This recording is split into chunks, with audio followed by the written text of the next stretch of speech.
Okay,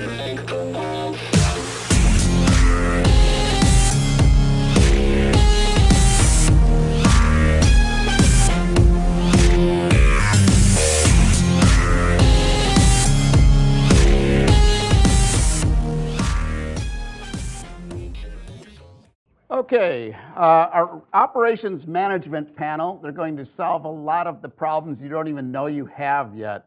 So we're going to start at the end, and Michael Bennett, please introduce yourself and tell us a little bit about your company. Hello again, everyone. Thanks for so many of you staying through after lunch. It's great to see as well. I was worried that when I said hello this morning and for the sponsor breakfast, that by the time I got up here, the room would be half empty. So this is awesome. I am Mike Bennett. I run a company called H3R Human Resources Services. Pretty typical kind of career. Did 15 years in corporate HR in Canada with a couple of years in Chicago with a Canadian bank that had transferred me down. Started my own business. H3R is the second iteration of that. I'd started the first one with a couple of partners. About 2.5 years ago, started getting into motorsports in Canada. We don't have a big motorsports segment in Canada that would need any kind of HR help. So it was evident that I needed to migrate south to grow that. So I opened an office last year in Charlotte, and started getting involved here in Indianapolis as well. And Dennis, since we're breaking rules so much, I want to do one quick thing and thank Tom Weisenbach, who is the head of the IMA, which recently went under. But Tom, and I'm sure there's other people in this room who he helped a great deal, but as I started heading in here was an incredible help to me, and he's joined us, and I wanted to thank him publicly in this racing industry for everything he did with the IMA for all of us. As part of H3R, we've also launched speedsportjobs.com, which is basically a monster. It's a job board for motorsports racing jobs. So it's the cheapest way to post for the people you're looking for and get it out to a national and global audience. So that's basically me. I used to be in the airline industry before I got into the racing business, and in the airline industry, you were well known by how low your employee number was. And Tiffany, your employee number over at IndyCar has to be pretty low as well. Tell folks a little bit about you. My name's Tiffany Hammer, and as you mentioned, I'm with IndyCar. Just as background, I started out from Speedway, Indiana, and went to school here. I'm a licensed attorney, and I work in competition mostly for IndyCar. So anything to do with participants, manufacturers, teams, drivers, anything along those lines falls usually on my desk somewhere. And to answer your question, my employee number is number 1. So I actually started with the league back in 1995, pretty much straight out of law school. And that was the season, our first season was 96 in January at Disney. So that kind of set some parameters. And so when I started, Kerry will remember because he was on our board of governors at the time. And we had about, I think, 5 individuals that were helping us kind of navigate our way through these waters. And you had to start from scratch. So, we've learned a lot over the years. And I kind of wish that I knew more sometimes. But every day we have something different come up. I think that's just the way life is. You kind of learn from your past experiences and you try to apply it to the new aspects that come along. And Andy, your mentor in this business, I guess we would be fair to say, John Gorsline was one of our presenters last year. So welcome. Tell folks a little bit about yourself, please. Yes, thanks. My name is Andy Villa, and I'm the president of Ellis Clues North America. And what we are is an insurance broker for motorsports primarily. Our back-end business partner and co-owner is a Lloyd's of London insurance broker. So one of the things that we run into in motorsports is not having capacity here in the States or the ability to write insurance products. And what that means is we have to go to excess markets, which would be either Bermudan-based insurers or Lloyd's of London. So John brought me into the industry about 5.5 years ago. He's actually at a racetrack today, I believe. And so we're building and growing and working in different capacities as we have in the past. And we're trying to, share information with everybody to understand, the risks that you face now as the U.S. has gotten far more litigious, as well as the fact that a lot of the series that we have are racing in different countries, states. There's different laws, there's different bylaws, and the industry in general is changing. So, working with Tiffany on the IndyCar side of things, there's a lot of moving parts, and we're here to help solve those problems for you. So we have HR, we have legal, we have insurance. We've got a lot of our bases covered here. So we're going to start with you, Michael, and I'm going to ask this question of all of you, but from your own perspective of what you deal with in your specific part of the industry, how does the concept of spending money up front to prepare for the worst help you not only save time, but money and a lot of headaches later? That's a great question, Dennis. I mean, when we look at HR, I break it down into three things, which is risk management, organizational performance, and in this environment, the fan experience, because it's your people that hit those three things, and those three things are key to the successful organization. Dennis really is asking, for the most part, you're talking about risk management, although I think investing in organizational development, investing in your people is important as well.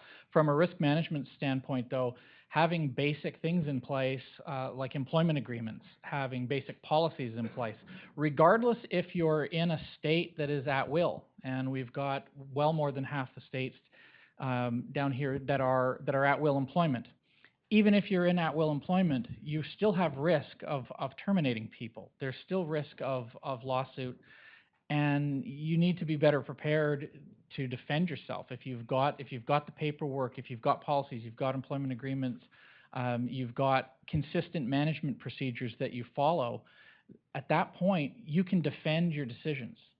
You can defend your decisions to terminate. You can defend your decision to promote and be able to say, no, I didn't promote this person from favoritism, or I didn't not promote you, because I'm racist, or whatever potential things would come after you. So if you have some of those basic things in place, it just gives you a lot stronger footing to avoid some of those problems, and unfortunately then need not an internal counsel, but very expensive external counsel to come and bail you out and clean up the mess. Tiffany? It's interesting, being an attorney, I was trying to think, probably half my job is more risk management versus legal, but it's hard, they're blurred together. When you work on a contract, you think of all of the what ifs. And with us, I just got a magazine last week. It was from an Association of Corporate Counsels, and right on the cover, the lead story was prevention is the new key for risk management. So I thought that was interesting given the topics we were going to talk about today. And from our standpoint, it's not just money, but it's also time. So sometimes just running hypotheticals, thinking of how you would approach some of these aspects is really beneficial. And from our standpoint, our season wrapped. We're now in the process of issuing everything for our new racing season coming up. And so we have the benefit of a little bit of hindsight, and you look at other racing organizations, other leagues, you look at NFL and Major League Baseball, other groups, and just see what's happening with those groups and how would we respond, and do we have the language that we want in contracts or in our rule book with our teams and our drivers. But now's our chance, and then pretty much you're doing that every year. So you're never done. It's an evolution, really. So I don't think you can ever be 100%, but you can do the best you can with the information, and that's where they talk about information's power. So. Andy? Yeah, I think it's difficult because insurance is probably one of the last checks people want to write, but it's one of the first checks that they must write in order for their series or team or event to actually take place.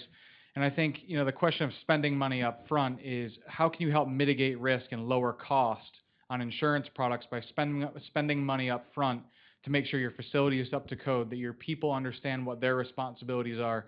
And so by doing that, you may spend more money in training. You may spend more money in other equipment, safety barriers, risks like that, fencing, ticket taking, one of those odd things like that could actually pose itself to be a risk that you don't intend to actually pay a claim on.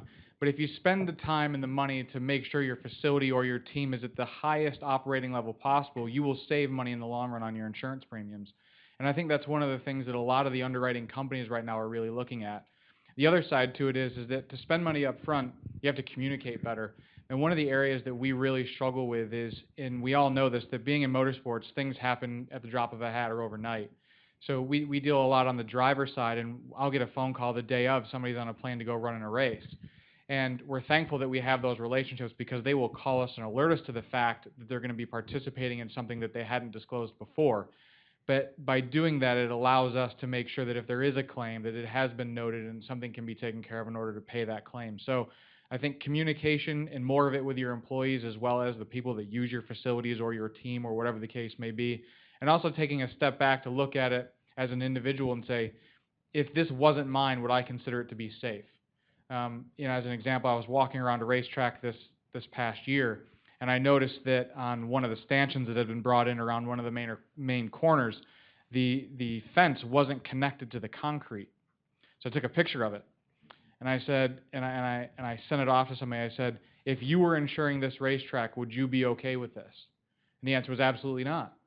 And so if the organizers had spent I don't know, 20 minutes actually looking at the way that this thing was put together and all of the major turns, they would have uncovered something that in the event of an accident would have been significantly more expensive on the back end than it would have been on the front end to fix it. I'm going to open it up to questions if you have any. And again, since I'm slow moving, I'll get the mic to you. In the meantime, the question I have, and again, we'll go round robin starting with Michael, how have changes in the laws recently, the word more litigious society has come up. How have specifically changes in the laws and tracks and promoters being behind on their knowledge of the laws affected things, first from the HR perspective? I don't think there really has been much change lately, has there, Dennis? No. Yeah, I mean, obviously, and one of the things we put on the agenda was ACA, right, the Affordable Care Act and Obamacare, and there's a lot of things coming in. I'm assuming, how many of our track owners, managers here have sub 50 employees, have less than 50 employees? Right? How many of you have more? Oh, okay. So you got a couple of large guys that you're facing it in January. The sub 50 is 2016. But one of the things to realize and that we have to start working ahead of time, and this is pieces that we often don't realize, is when what Dennis is saying, is that the IRS is going to go back, they're giving every indication that they're going to go back 12 months from implementation date in looking at your employee count and your hours. So although you may be not coming in line on stream on Obamacare, for example, until January of 2016, 2015 is key for you in ensuring that your head count is set up. If you're trying to avoid triggers by having part-time employment, that your employee count is under 50. One of the things as well that's a hidden piece is that they're going to be looking at full-time equivalents. So if you have 95 or 100 part-timers, guess what? Those hours, a bunch of those 15-hour people, they're adding them up, and they're going to look at it and call you an over 50 employer. That you're going to have over 50 full-time employees, even if you have some kind of lesser number, but the hours work out that way. So there's a lot of things like that are really going to impact us. And I mean, there's all sorts of other legislation, but that one's the big one that's out front. And we just, generally, people don't know about it because we're so busy doing what we do. There's a whole bunch of stuff that, I run an HR business. I've got an accountant and a tax lawyer and things to support me because I'm so busy focusing on HR and running my business. I don't know that other stuff. So I need them to help me. And that's kind of what we're trying to do with you guys is keep you not having to worry about it and keep you focusing on your own business. But Dennis, that's kind of some of the key things that it's just the hidden stuff that we're not really realizing, because unless you do a lot of reading about it, all you hear is for small business, Obamacare starts January 2016.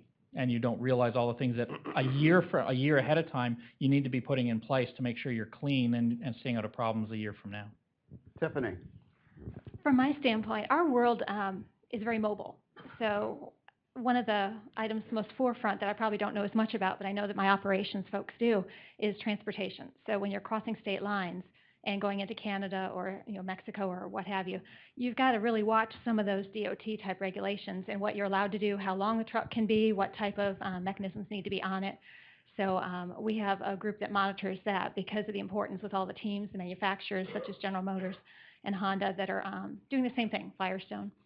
To the gentleman that asked about the tax depreciations, I can talk a little bit about that afterwards, only because I know very little, but I don't want you to rely on what I'm going to say, but I do know something about it. And so along those lines, part of it is also the network. So if you're involved in, you need to be very proactive. And a lot of times I may not see something right offhand until someone else sends it to me on email. And so, for example, this afternoon, there's a vote on the Hill regarding a Terrorism Risk Insurance Act. And so a lot of folks may not be familiar with that, but if you host large sporting events, it could be a Super Bowl, it could be the Indy 500, the Notre Dame football game this weekend or something like that, then what if something bad happens? How does this work? And since 9/11, there have been certain protections in place that basically were expiring. So there's a vote, for that this afternoon. So that affects a lot of us and how that plays in with everything else we've got. And to echo what Andy said earlier, it's really communication. I can't tell you how many times, and we deal with contracts that are with individuals. We have them with really large corporations on the Fortune 100 list, but we always try to emphasize that people need to show relevant sections to the people in the organization, or if it's their insurance company, before they sign the contracts, to make sure that it all works, because the worst thing is to have a problem later. But you always want to make sure you're buttoned up on where those lines are. There are some black and white lines you can draw in life. There are others you can't, but you try to do the best with the information you've got. And you're assuming that other person is taking all those steps that they need to do. And then if you find out later they didn't, then all of a sudden you've got this contract that you're trying to figure out, what does it mean? Andy. I think things that are changing in the industry, from a risk perspective, is how much of the risk do you actually want to own? And what that means is we all self-insure some things. You know that your house is worth X. If it burns down, you're going to get X back from the insurance company. Well, it may not be the full value of what you think it should be, so you're willing to share in that. And I think one of the things that we're seeing is limits of liability are low, I think, in relation to potential claims. And the thing in motorsports is that when there is an incident, it's not minor, okay? It's usually a major event that takes place that could conceivably cost a lot of money. We're doing a research study right now on cyber liability. And everybody here that takes a credit card, whether it be for merchandise, whether it be for tickets, whether it be for a hot dog, you have that data somewhere on a server that you are responsible for a period of time. And right now, the average expense per record is about $70, okay? So if you had a breach in your technology system with a transfer of data, and you had 7 million records because you're Ticketmaster, whatever the case may be, that's a $500 million risk that you would potentially have to fund in the event that there were claims made against your organization. So what kind of steps have you put in place to mitigate cyber liability? And most people haven't done it. And that's a scary thing, because everything we do now, from Apple Pay to, I think that's what it's called, I don't even know, to your credit card, to the chips, to online banking and online purchasing of tickets and whatever the case may be, we're just exposing ourselves to much more liability over time, and we haven't taken a step back to actually look at what that's going to cost us in the event something happens. And we've seen it with Target, we've seen it with Home Depot, we've seen it with some of these major merchants, where they can afford to absorb some of these costs. What's going to happen to a local track or something along that line that they do a couple $100,000, maybe a couple $1 million a year in revenues, and they employ 3 to 5 people, but they have a breach that costs them $100,000 or $150,000. What does that do to that business? And I think the changes are that the way we purchase and the way we view things is that there's going to be some changes that need to be looked at in the way that we actually buy insurance and protect our risks. On that note, if I could add in, it's the Goodwill also. I mean, if you're the Indianapolis Motor Speedway and your Indy 500 ticket list was breached, then you have a hard time getting the trust back of all those folks that are there and why they should trust you again. From our standpoint as IndyCar, we have an online registration system for teams, drivers, and officials, guests that have hard cards and all. But we've asked that question often, because all of a sudden when we ventured into that area, it was a little bit unknown to us, and other series will put forms online, and you print them off and sign them and send them in. But we have sort of a combination that we use. But what duty do we owe to our customers and to our participants? And how, what are we doing behind the scenes? And again, I know enough of this topic to be dangerous, just as tax depreciation. But as long as we have people that are looking at that and you're asking those questions and trying to make sure that, you don't have an unlimited budget. No one does. And your targets and all, I'm sure they thought they had a really good system until there was a breach. But again, it can happen to anyone. And I don't know the Sony movie that was just hacked into, and if that was inside or outside, they were still trying to figure that out the other week. But it can happen in any industry. So what we're saying is, good business sense for any business. Great point. Question in the back. Question for Michael. You had mentioned risk management and two other things, and then you went and expounded on risk management. Can you touch on those other two things again and expound on each one? Sure, yeah, no problem. So basically I said organizational performance, and the other one is fan experience. So organizational performance, I'm really talking about the performance of your employees. And I'm sure employee 001 here does get a performance appraisal once a year, right? So, but a lot of us don't do performance appraisals. We don't give feedback. We don't reward and recognize. I'll give you the easiest, cheapest employee reward trick right now, and you can all do it. Thank you. It's all you have to say. And as employers and bosses, we don't thank our employees enough, for example. And all we have to do is recognize them, thank them. Get rid of the attitude of, well, I'm paying them to do their job, so they should do it right. Why should I have to pay them and thank them? Because they're human beings. So when we're talking about organizational performance, it's things like role clarity, that they understand their job. So you've got a job description. They know what they're accountable for, because then you can hold them accountable for it. You can train them to do it properly, right? Make sure your managers know how to manage people so that they're not creating issues, that they're not creating an environment that demoralizes staff and creates a turnover issue. I mean, you've probably all read stories about how expensive turnover is, and anywhere from 50% of annual salary to 1.4% of annual, or 104% of annual salary, 140% of annual salary in some cases. It's that expense that a bad hire causes. Not to mention the disruption, potential goodwill, depending on what happens, risk associated with insurance if somebody was negligent. So doing all those things, you'll have a better performing organization. It starts with having a grounding of what you want to do, what your vision is, what your values as an organization are, and hiring to those values. Make sure you hire the right type of people, and hire people that are going to share a vision and be good at what they do for you. The fan experience part, quickly, is simply the customer service. I mean, your employees are the touch point outside of the system. If they're online or things like that, your employees are the touch point to all of your customers. And if I come to a track and I have a horrible experience because, someone as simple as a ticket taker doesn't is surly because they're grumpy that day, it's not enjoyable, right? And we joke here in Indy at the Speedway about the yellow shirts, and it was inevitable the yellow shirts were going to come up at some point. But they're grumpy. So many of them are grumpy. Now they're getting better. I'd say the last 5 years it's gotten steadily better. But there's they have that reputation. You don't need that reputation especially if you're a small speedway. So it's the fan experience. Just make sure that everything you do, everything your staff does, is about making the experience enjoyable for the people coming.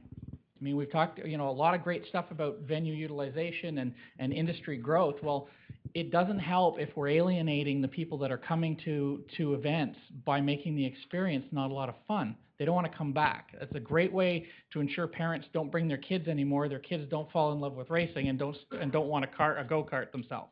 Right? So that's really the two focus. Can I follow up on Absolutely. Okay. Too much to resist, right? Oh, yeah. No, I understand completely what you're saying, and this isn't really the lawyer speaking, but so it's that disclaimer. But we're coming up on our 100th running of the Indy 500 in a couple of years, and we're already working towards that plan. And a lot of folks know we hired Allison Mellangton, who ran the Super Bowl here when it was in town, and so she's used to big events, how to treat people, how to do it well. And you spend a lot of money trying to get that person to come to your track. So it doesn't matter if you're, the Tri-City Speedway or the Indianapolis Motor Speedway, but you spend a lot of time and effort trying to get that person to come there. And from how they're treated at the very beginning of when they place their order for their ticket or their credential to when they come through that line, if it's picking up a voucher or at the credential office, any one thing along the way can cause them to turn around and leave and just say, this isn't it. It's not what I want. And everything we do is entertainment. So, some of the best things I've ever done are go to other sporting events to see how does that play out. If it's a concert or, the Colts game or something like that, just to see the variation. And that's what people's expectations are. They go to those other things, and then they expect you to be that plus. And again, how are you going to get them back the next year? You may get them the one year, and there are certain things in racing you can't control the outcome on the race. Did the person win by a lap? Did they have a neck-to-neck, close finish, photo finish type thing? That's out of your control. You can do so much with rules and regulations trying to have close competition, but it's not guaranteed. But all these other things are within your control is the key for me.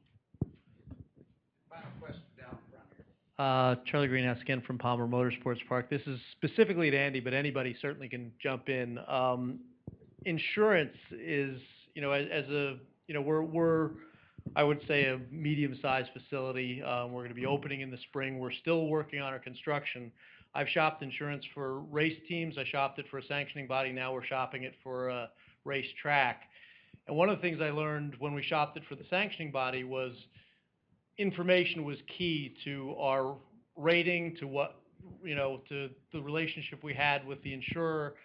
The thing that I want to know now is both for our startup and our build-up, but also for our future, how do we include our agent, our underwriter, in our decision-making process so that we can both manage our own risk and also create a favorable environment, a favorable situation moving forward while still maintaining a budget? I mean, obviously you'd like 80-foot tall catch fences with 75,000-pound cables behind every 2 inches.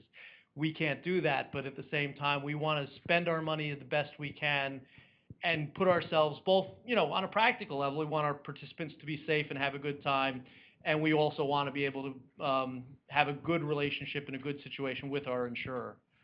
Yeah, I think that's a really relevant question. And as a consumer, I'm going to take a step back. As a consumer, I like to buy things. Okay, I think everyone in here would admit they like to buy things. Sometimes you just like to go out and buy a new pair of shoes or whatever the case may be.